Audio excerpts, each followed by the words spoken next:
If they have it in their head, they want to offer zero, guess what? It's not my job to convince them not to do that. Yeah. It is my job to let them know, though, that the offer is probably going to include them paying the buyer's agent commission. It's one thing to say, I don't want to offer anything. It's another thing to get an offer, and in the emotion of that moment, then you're really going to find out what they're going to do.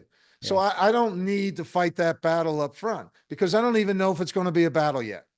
Yeah. And odds are, if you do quote unquote fight the battle, AKA try to convince them, you're probably going to talk yourself right out of becoming the listing agent. It's not only that, you're no longer their advocate. Remember, even when you don't agree with the seller or the buyer, it's your fiduciary responsibility to be their advocate. And the moment they don't feel you're advocating for them, why would they work with you?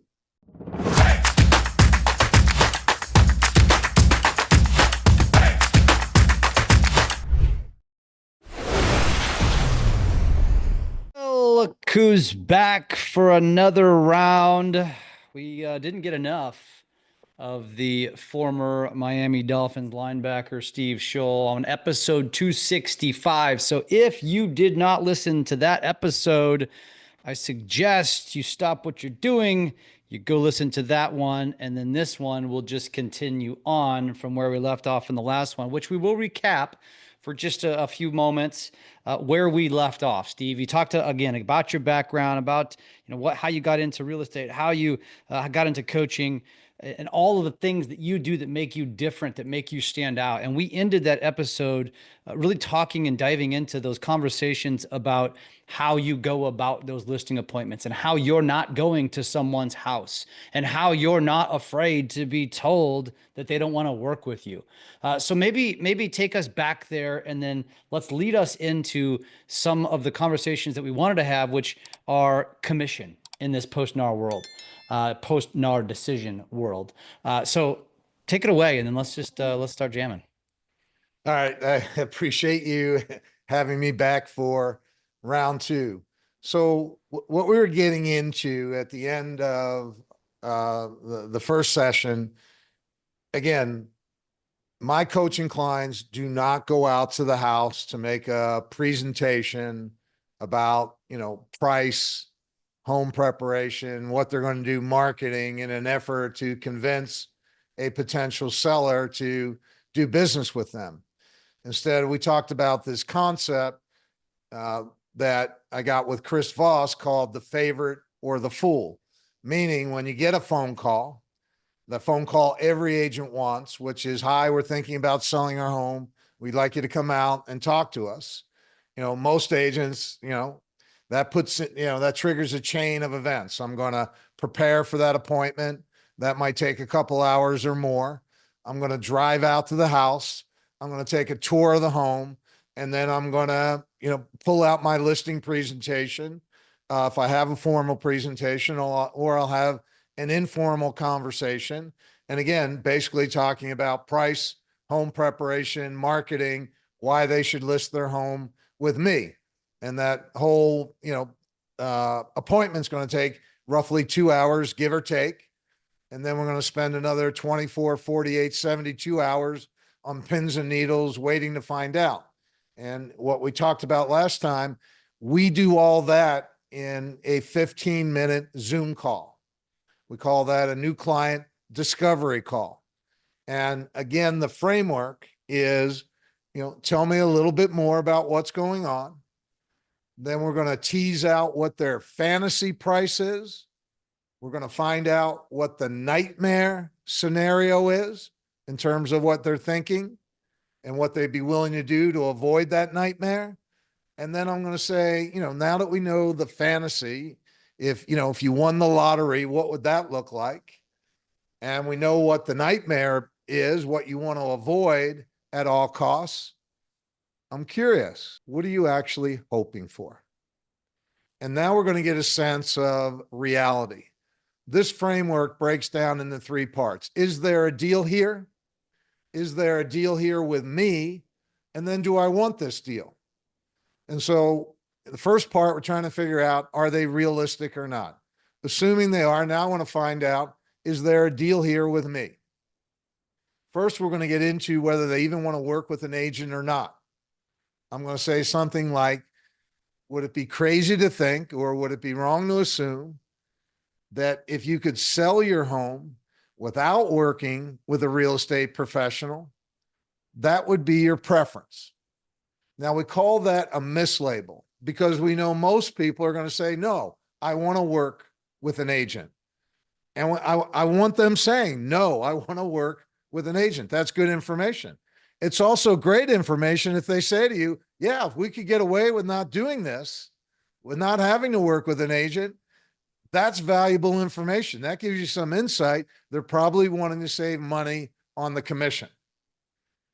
And then from there, I'm going to go, again, I'm curious, of all the real estate agents you could have reached out to, why me?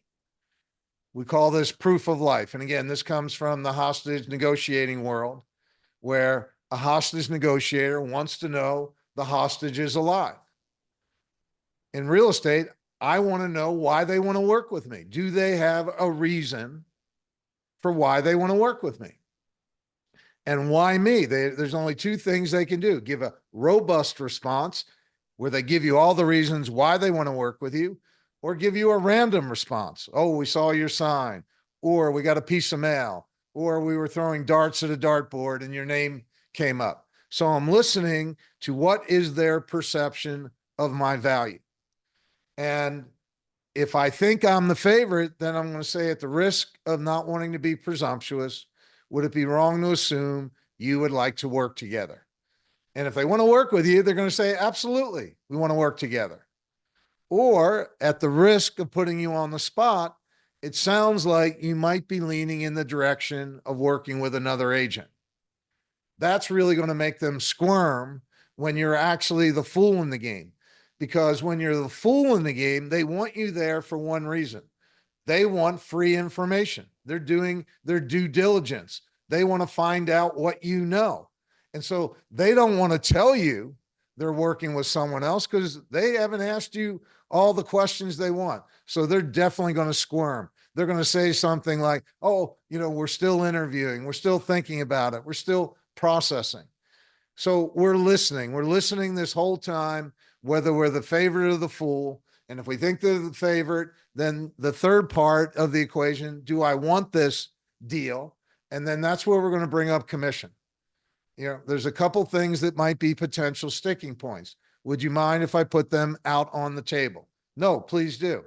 One is my commission. Very expensive. And that's exactly how you're going to say it. Very expensive. I think you're going to make some real estate agents squirm just by saying big time, big time, big time. And you do that because they're going to go to 10%. When you say very expensive, they're going to go to a high number in their head. And so when you say that your fee, my fee on the listing side is 3 or 3.5%. Most of my agents are getting 3.5% on the listing side. 3.5% doesn't sound like a lot compared to the number they just went to in their head. Mm-hmm. Now, here's the kicker, everyone. This is what we did not get into. This is what this book, The Full Fee Agent, is all about. Again, one of my big passions as a real estate coach is getting agents paid their full fee. I know how hard you work. I know how hard this job is. Nobody appreciates what you do. No one understands what you do. They all think you're making way too much money. They all think you're overpaid. They all think your job is easy. And they're all reaching in your pocket as if they're entitled to your money. So when you're the favorite, this is what you want to hear. When you're the favorite, they will pay you what your fee is. They will pay you what your fee is, no matter what it is. Now, they may push back once, or they may push back twice. However, they're just fishing. They're just making sure they're not leaving any money on the table. So if they say to you, wow, that seems a little high, or that seems more than what, I thought it was going to be, or that's more than what other agents said, you simply say 3.5% is my standard. That's the fee I charge everyone. 3.5% is my standard. That's the fee I charge everyone.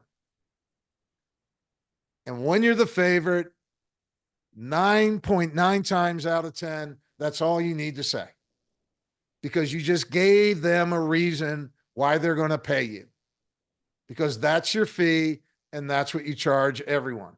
And again, they were just fishing. Now, if they say, yeah, it's, there's no flexibility, then you simply say, it sounds like my fee might be a deal breaker for you. It sounds like my fee might be a deal breaker for you. And again, if you're the favorite, that's all you need to do. They're going to say, no, I just wanted to make sure. And then you're going to move forward. So here's what I want you to understand, all of you. Your fee is not based on your value proposition. That's what you've been programmed to believe. That's what you've been conditioned to believe. That's what you're thinking sellers are making a decision on. No, it's about trust, not value. Do they trust you? And if they trust you, trust is worth way more than any promise you make to them about what you're going to do to get your home sold. And again, this is where agents don't get it, because every force imaginable in real estate is conspiring to turn you, the agent, into a commodity. Everything points in that direction. It is an absolute race to the bottom. And you're free to join that race. Or you can get on a different path. And that path is building a repeat and referral business driven by human relationship, fueled by connection, and based in trust. And so it's a very different way of interacting with the client. And in this post-NAR decision world, the rules of the game have changed dramatically. And this is not, this is just not nonsense. This really is an opportunity for all of you to get paid more. Mm-hmm. Most agents see it as an opportunity for a pay cut. No, it's an opportunity for a pay raise. On the listing side, they're used to hearing what? 5 and 6%. Now I can say 3.5. 3.5 sounds a lot less than what? 5 or 6. And I'll get into this in a minute. And so basically, my fee in representing you on the listing side is 3.5%. And what we're doing mentally in that moment is we're taking our fee and moving it to the side. When it comes to paying the agent representing the buyer, you have options. Okay? You can pay a full fee, which in this market is 2.5%. You can pay a partial fee. Again, in this market, anything less than 2.5%. Or you can pay no fee at all. Those are your choices. So again, we've moved our fee to the side. Our fee's off the table.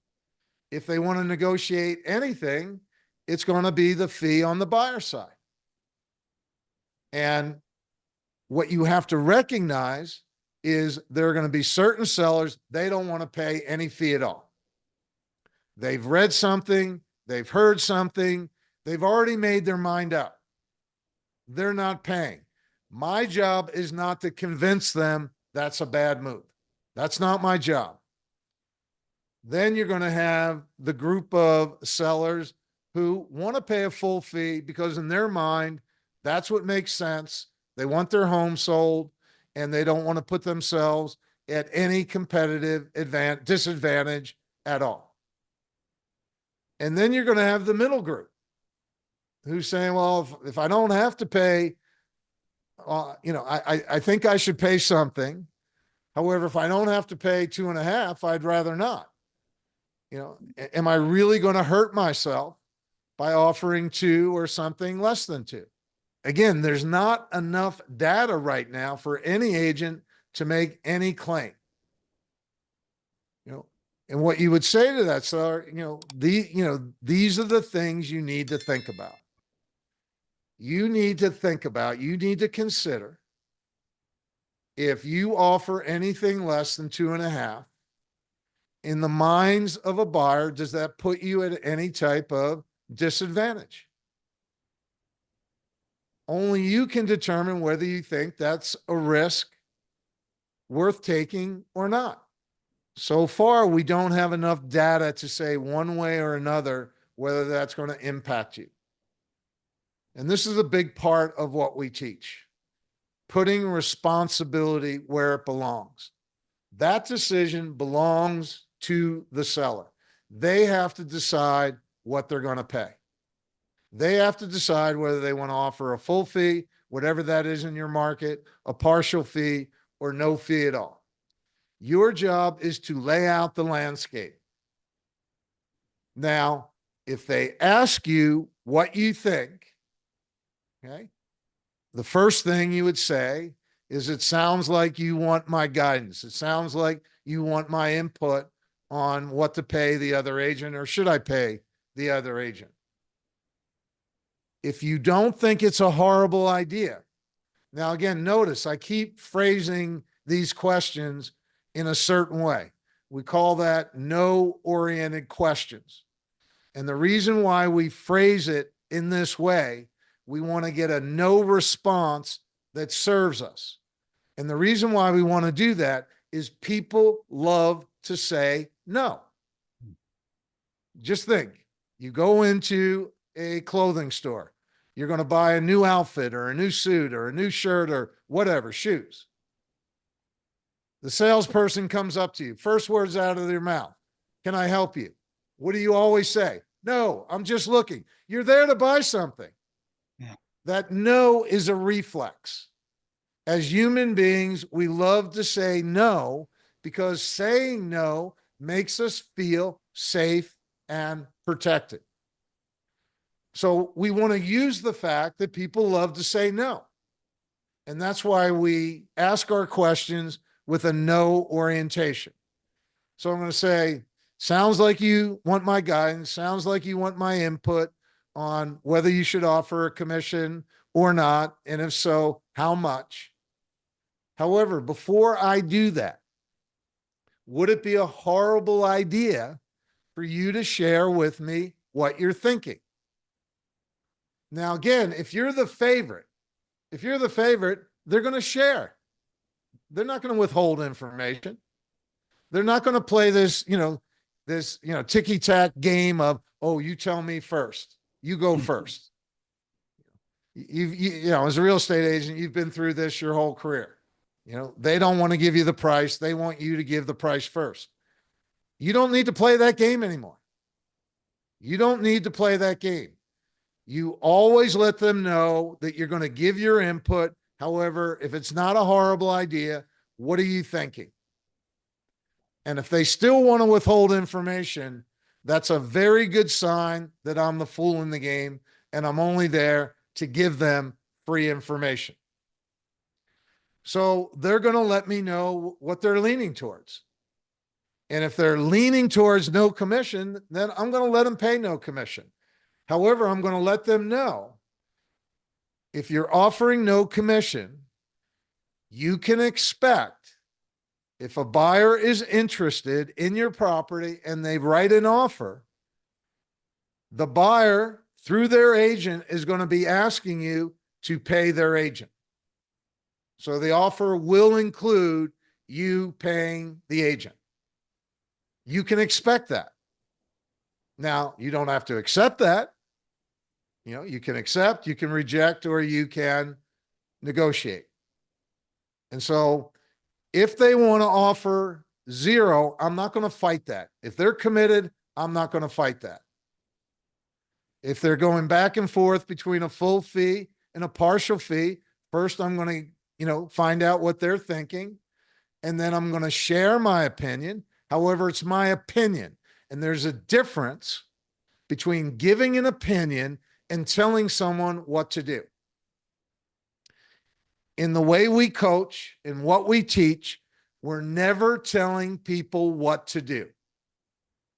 We don't tell people what to think.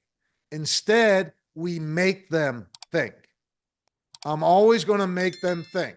So, in my opinion, offering a full fee or offering a partial fee, whatever your opinion is, and what you say is, if it were me and I was in this situation, this is what I would do.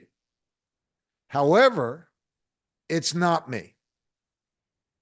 It's you. And this decision is 100% yours. And when you do that, you're actually empowering them to make a decision. And so again, we go at this in a very, very different way. There's no explaining. One of Chris Voss's favorite sayings, when you're explaining, you're losing. When you're explaining, you're losing. And that's what real estate agents are doing all the time. They're explaining. Just think, how often do you want someone twisting your arm and trying to convince you what you should think or do? Yeah. That's happened a lot over the last few months, leading into last Tuesday, actually. Right. True. Now, I want to ask you a couple questions. First of all, staying on this vein, I think there's probably a lot of agents that were probably thinking that you were going to assign a fool label to an agent who accepts a seller saying, I don't want to pay anything. I want to pay zero.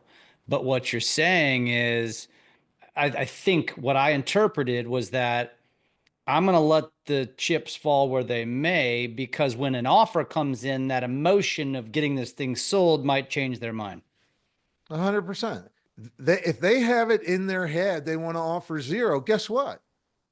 It's not my job to convince them not to do that. Yeah. It is my job to let them know, though, that the offer is probably going to include them paying the buyer's agent commission. Yeah. However, they will have choices. And like you said, it's one thing to say, I don't want to offer anything. It's another thing to get an offer. And in the emotion of that moment, then you're really going to find out what they're going to do. Yeah. So I don't need to fight that battle up front, because I don't even know if it's going to be a battle yet. Yeah. And odds are, if you do quote unquote fight the battle, AKA try to convince them, you're probably going to talk yourself right out of becoming the listing agent. It's not only that, you're no longer their advocate. Remember, even when you don't agree with the seller or the buyer, it's your fiduciary responsibility to be their advocate. And the moment they don't feel you're advocating for them, why would they work with you? And again, this is trust-based. It's not value-based. And that doesn't mean I roll over. That doesn't mean I just do anything. I'm just saying there's a difference between advocating and convincing, and you need to be on the side of advocating for people. Yeah. I do think that there is probably an agent out there that's thinking to themselves, when you talk about fiduciary responsibility, I look at my fiduciary responsibility to sell your house. And if you're telling me you're not willing to pay a commission, you're not giving me the best opportunity to sell your house. So for that reason, I'm out. We're going to the right. And at the risk of pissing a few people off, I call that playing God. When, again, there's not a single agent out there, not one, who does any business, who hasn't found them in a situation where they were dead wrong about the price.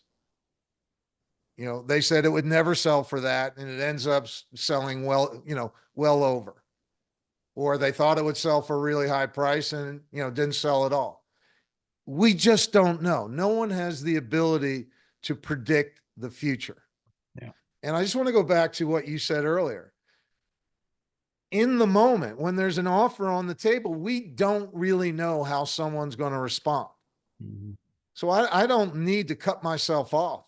100%. That's wise. I mean, it makes all the sense in the world. I'm just trying to throw things out there that somebody might be thinking so you can respond to it. Oh, 100%, 100%. Now, Because I want to digress for a second before we Okay. get into to more about the commission speak and go back to the whole concept of being the favorite, which I don't think we spent a lot of time with on this question, if at all, on the last episode, which is, all right, how do I become the favorite?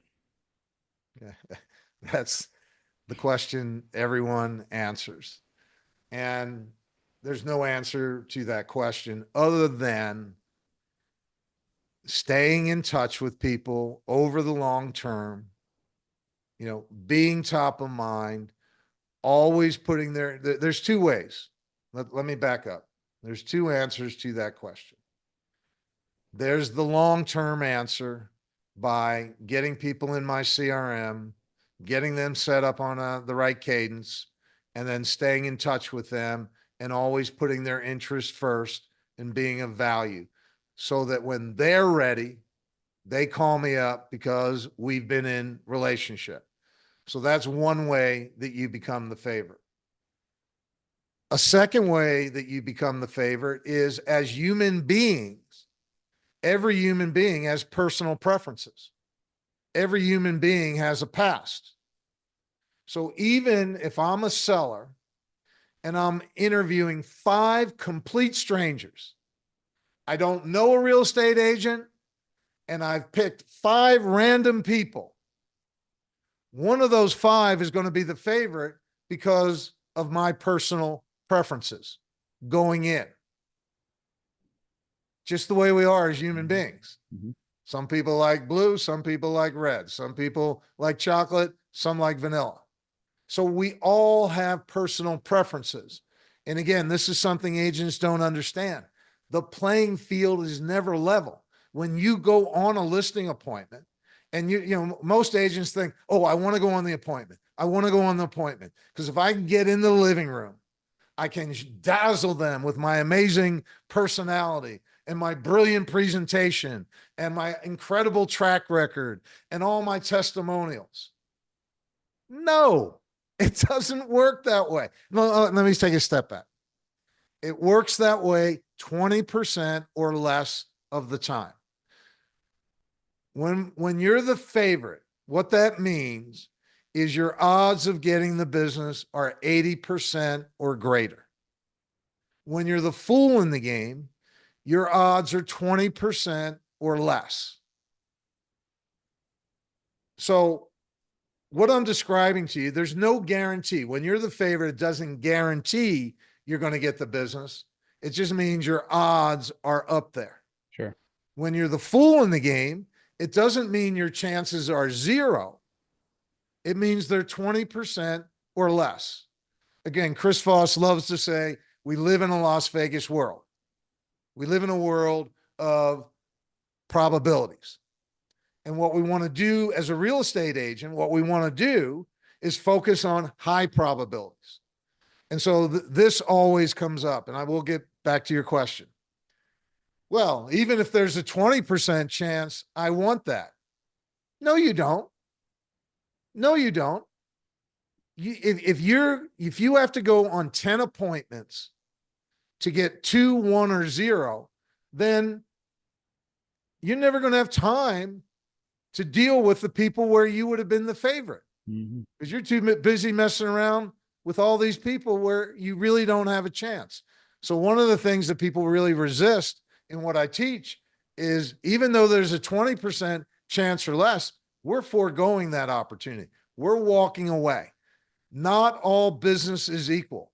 There's good business and there's bad business. When I'm the fool in the game, and somehow I turn them, I convince them to work with me, I set up the relationship in the wrong way because now they're not working with the person they thought they were going to work with. And the first time something goes wrong, they're going to start doing what? Second guessing their decision. Oh, I should have went with the other agent. And now they're going to be all over you. Now they're going to ride you. Now they're going to micromanage you. So I don't want to convince someone to work with me. I want to work with the people who want to work with me. So being the favorite, long-term strategy, staying in touch with people. And then the short-term strategy is connecting with them on this level through tactical empathy, through making them feel understood, because no one else out there is making them feel understood. No one else out there is talking to them and saying, you know, in selling your home, what would it feel like to win the lottery? What would that feel like? What's the fantasy? No one's saying that to them because no one wants to hear what they really want. Like if you ask me what my fantasy is, if I could sell my home, it would be twice what it's actually worth. Yeah. All right. And then no one's going to the flip side. No one's saying, what would be the nightmare? Yeah. What would be the scenario that might cause you to rethink this decision? What do you think you need to do to avoid ending up in this decision? And again, here's another thing that people don't understand. Fear of loss is a bigger motivator of human behavior than the prospect of gain. Every agent is always out there pitching prospective gain. I'm going to do this. I'm going to do this. I'm going to do this. The real motivator in life is fear of loss, avoiding what you don't want. That's a bigger motivator. That's why the nightmare scenario, we want to anchor them to that nightmare scenario. We want to find out what they're willing to do to avoid that, because that's a bigger motivator. So let me ask my question a different way. Okay. Where have you found the most success in becoming the favorite? What Well, has again, worked best for you? You don't become the favorite. You are the favorite. Okay. And so it's in how you relate to another human being. Tactical empathy is the art of influencing people by articulating what they're thinking and feeling. It's the act of making someone feel understood. When you make someone feel understood, you're going to foster trust in that relationship. And being the favorite is all about trust. When someone trusts you, that's what makes you the favorite. How are you fostering trust to a lead that you may not know exists? By not trying to impose my will on them, by finding out what are they really thinking and feeling? What are they hoping for? How do they see this process unfolding? Again, in the way I interact with them, I empty my bucket. I have no agenda. I am not attached to the outcome. My sole focus is on what they want. That is a different dynamic. That's a completely different energy than what agents are doing every day. They're sitting in people's living room trying to talk them into working with them, or they're on the phone and it's a Zillow lead and they want to run out and see property. You know, look, you know, Zillow leads, here's the classic, you know, cold call situation. You can even turn that around. If you get a Zillow lead, what does Zillow want you to do? They want you to make sure that you show that property. Using tactical empathy, if someone is calling me, a cold call, and they want to go see a property, I'm going to say, yes, we can absolutely do that. However, if you're not opposed, before we go see that property, or we can do it now if you have time, can we have a quick talk about what it is you're trying to accomplish? Now, any buyer who won't give you 15 minutes, they just want to see the property, you're the fool in the game. You're going to run out there. You're going to, you know, that's all hope based. My coaching, we're trying to extract all hope out of the equation. Hope is essential in life. However, hope is inadequate. Mm-hmm. Hoping someone's going to do something, that's not a strategy we teach. Yep. Yep.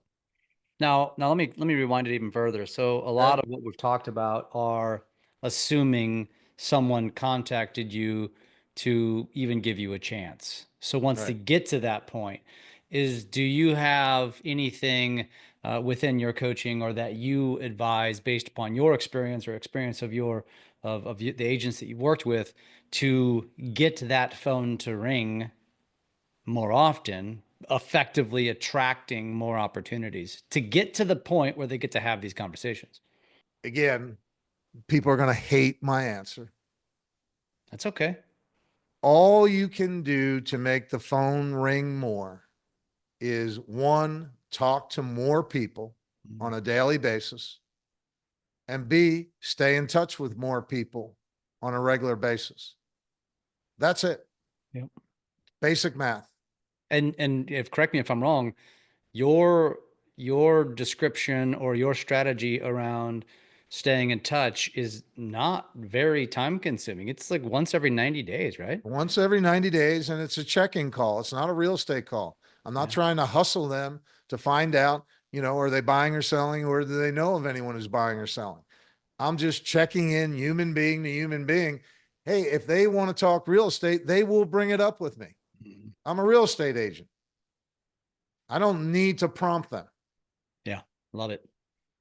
Okay, let's circle back to this whole, is there anything that we did not that we left on the table that we need to discuss as it regards to getting full fee, which I Yeah, we need to think talk about, if you have time, we need to talk about the buyer side go for it. because that's the real issue.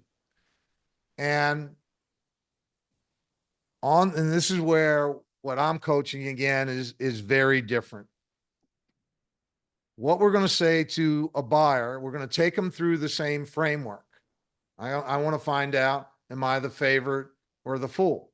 What would be the fantasy scenario in buying a home? What would be the nightmare scenario?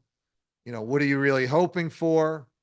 Would it be wrong to think you really don't want to work with an agent? Why me? And if we get to the point where, okay, they say they want to work, okay, there's a couple things that we need to bring up that might be potential sticking points. What's that? One is my fee. My fee to represent you as a buyer is 3%. Stop.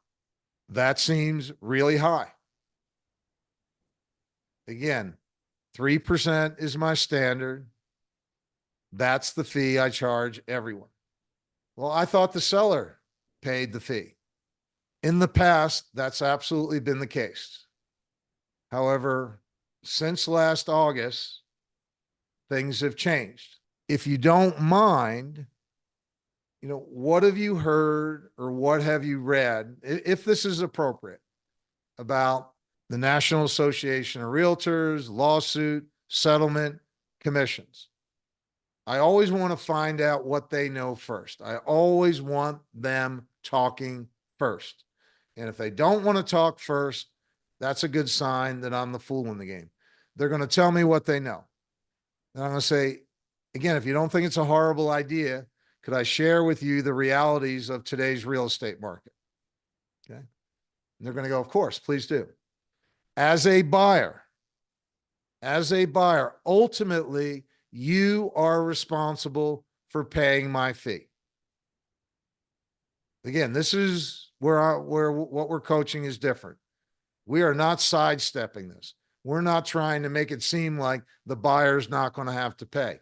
We're going the exact opposite. We're going to say, ultimately, you're responsible for paying my fee. Now, there may be an offset. Sellers may be offering to pay my full fee or part of my fee. If they're offering to pay the full fee, then you wouldn't have that cost. If they're only paying a partial fee, then you would be responsible for the difference. If I'm charging 3, they're only offering 2.5, you would be responsible for the extra 0.5%. The other option we have is we can include my fee in any offer that you make. However, be aware the seller can accept that or the seller can reject that, or the seller can counter that. So again, ultimately, know that you're responsible. If the seller pays all of it, great, or part of it, then you're only responsible for the difference. If they're not offering anything, you would be responsible for my full fee. So we're going head on. We're not trying to escape that. And then the second part, and the other potential sticking point, is as a buyer now, you have to sign what's called an exclusive buyer representation agreement. Would it be wrong to assume you probably don't know what that is? No, we don't.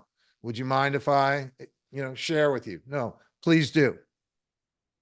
The buyer representation agreement is broken down into three main points. One, it details my fiduciary responsibility to you, which means I put your interest first at all time.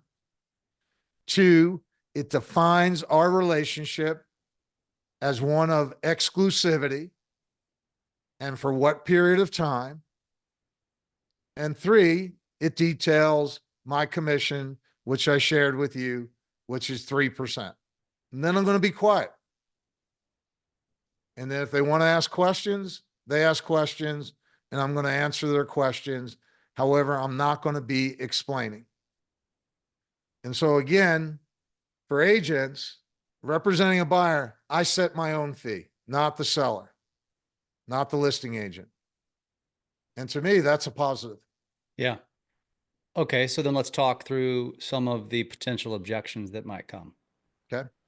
The first one being that just straight negotiation of I don't want to pay 3%, and I'm sure I could go interview some other buyers agents and probably get it done for less. I'd rather work with you, but let's be realistic here. In spite of everything that's happened, I think that's a little aggressive.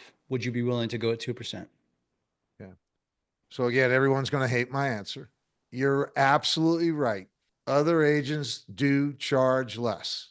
And in your heart of hearts, if you feel that you can get the same level of service or better, if you feel you can have the same experience or better, if you feel you can get the same outcome or better, working with someone who charges less, then that's exactly what you should do.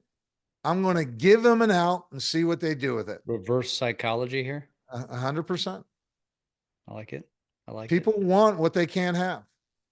And, they're all expecting me to push back. And I'm going the opposite.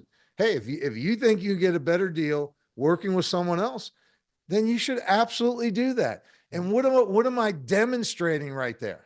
I'm demonstrating Confidence. fearlessness. I'm Confidence. demonstrating confidence. Yeah. Okay.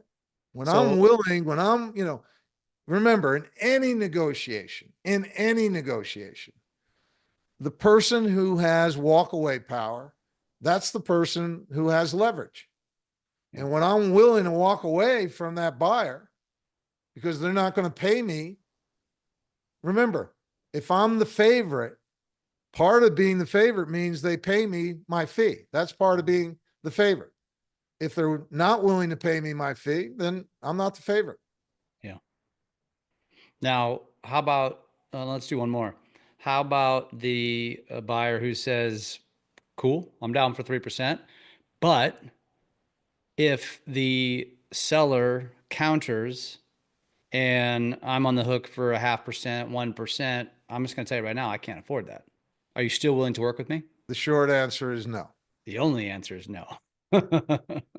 And so when you're coaching an agent who maybe they're up and comer, maybe they've been struggling, and they're gonna be like, Steve, dude, like, I need to. You gonna write me a check, Steve? I need to pay my bills. Like, what am I supposed to do here? What are you saying to that agent?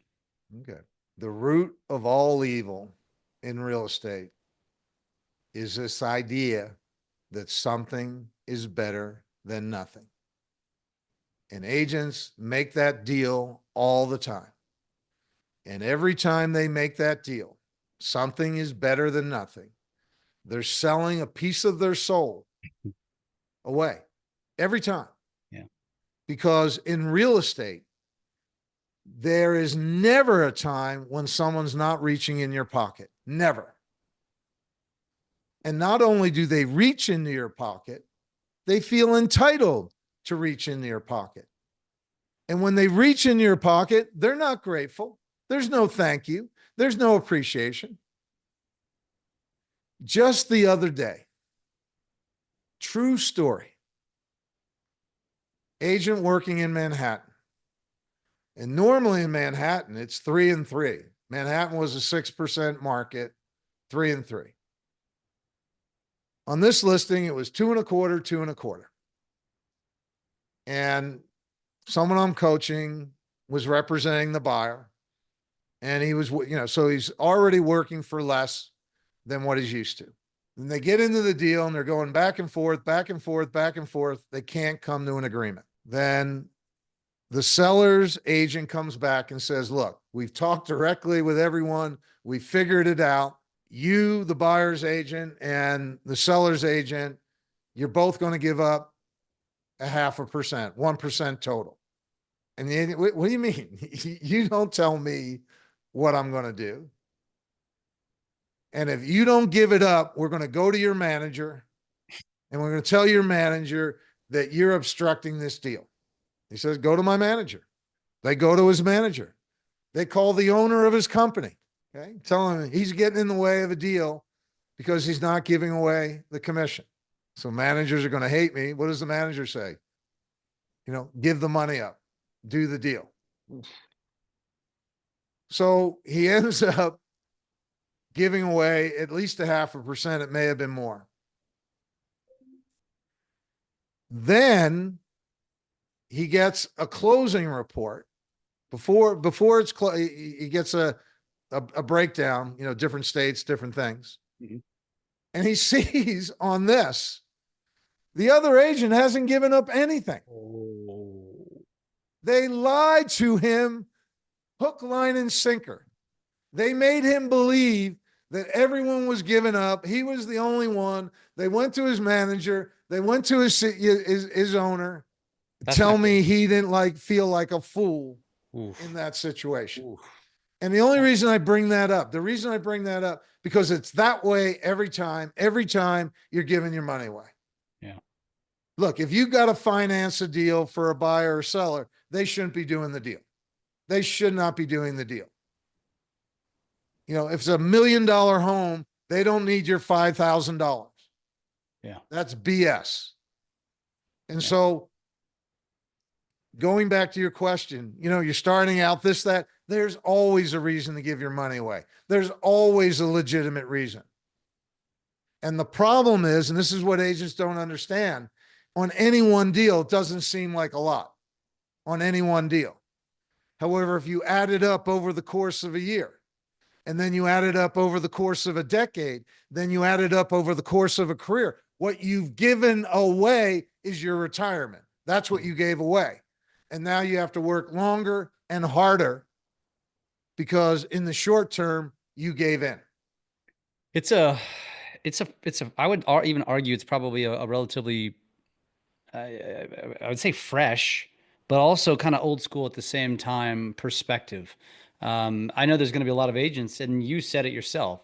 You're saying they're going to hate me for this. I think they're going to disagree with it, but I think that's just because it's kind of a soft world that we live in, and it's easy to just, I got to do it. Right? Just roll over. Yeah. Roll over all the time. I mean, but granted, also there's buyers and sellers come in all shapes and sizes, and some humans, as you mentioned, there's $1 million, $5 million deal, and it tends to be that seller or buyer who does beat you up over $5,000, where we all know that $5,000 means nothing to them other than purely ego. Well, here's a great story. It's in the Full Fee Agent. True story. I get a call one night, 11 p.m., which never happens. Never happens. I got a client. She double-ended a $70 million property. Not bad, right? Not bad, not bad, not bad. They're about to close escrow. And the seller comes back to her and says, look, I want you to kick back 1%. That's 700 grand. That's 700 grand. She calls me up. What do I say? I say to her, go to her. I'm really sorry. What do you mean you're really sorry? I must have done an awful, awful job. I must have really disappointed you. Now, she knew full well she didn't disappoint that client. She knew double ending a deal like that. She knew she'd done a great job. So she said, I'm really sorry. Pause. I must have done a horrible job. And the seller goes, what do you mean? You did a great job. Well, obviously I didn't, because now you're punishing me $700,000 for the job I did. And that was the end of that discussion. That was the end of that discussion. I like it. I like it. There's a lot of psychology going on in these conversations. Hey, that was 700 grand, man. That pays for a lot of coaching. Let me tell you. And the truth is the seller should have had that conversation at the very beginning. Yeah. But they don't. Okay. Yeah. They don't. And every agent knows this. No one plays fair. Nobody plays fair. Yeah. Everyone is self-interested. Everyone is self-absorbed. Yeah. Wow.